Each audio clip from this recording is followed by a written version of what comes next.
Hello, my name is Joe. I'm a student with Radford University, and for one of my classes, I'm doing this little assignment with Gapminder. Now, what Gapminder is it's a website where you can compare world demographics, and sometimes they'll have a correlation. So let's go on over to that real quickly.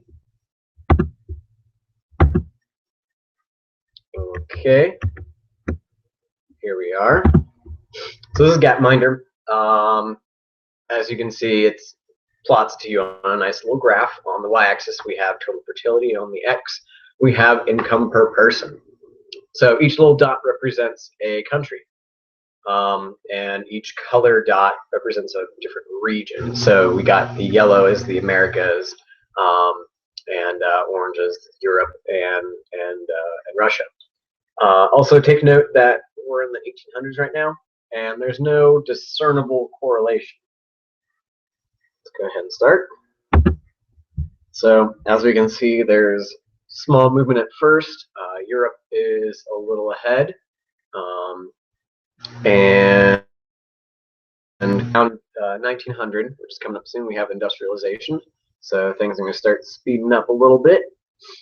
And then right around this time, we have World War I. That's what that big dip was. Still, Europe is ahead in the front. Everything else is kind of trailing a little bit.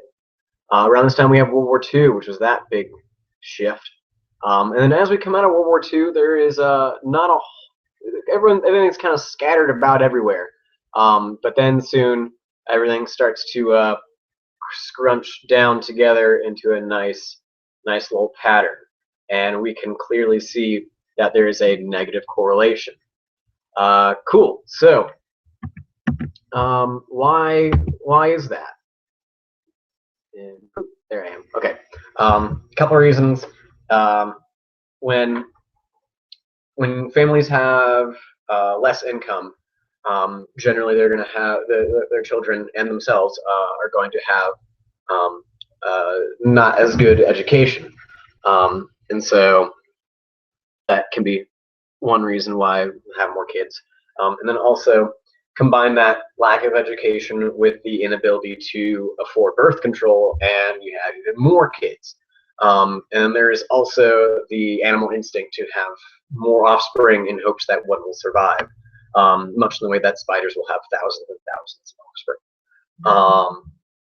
But yeah, so one thing I want to do now is compare two different countries, because Gapminder is awesome that way, and you can select specific countries. So we're going to do China and France over here. So you can see at the at around the present, they're pretty close. France is making a little bit more money, but they're both having the same amount of kids. Now, if we go back to the 1800s, China's having a lot of kids, and France is making a little bit more money, not having as many kids. If we go ahead and start the clock, so France is moving a lot fast now, but China is up there at 5.5 kids, and France is kind of going all over the place. Here's where industrialization hits. Then we have World War I. That's that big dip for France. And China's still up there, not doing a whole lot. It's making a little progress. Here we have the Second World War just ending now. China's bouncing around everywhere. And then around, oh, I missed it. Okay, well, 1979 is when China implemented the one-child rule.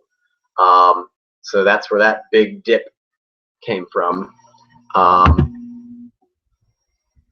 And then China is slowly catching up in terms of income, but more or less they end up in the same place. And yeah, let's go back to this. Stop that screen share. All right, cool. So that was my little experiment with a Gapminder. Gapminder is really cool. There are a lot of things, ideas that we have about the world that may not necessarily be true. And Gapminder is a good way of organizing data so that we can see things for how they are. And yeah, that was that. Have a good day.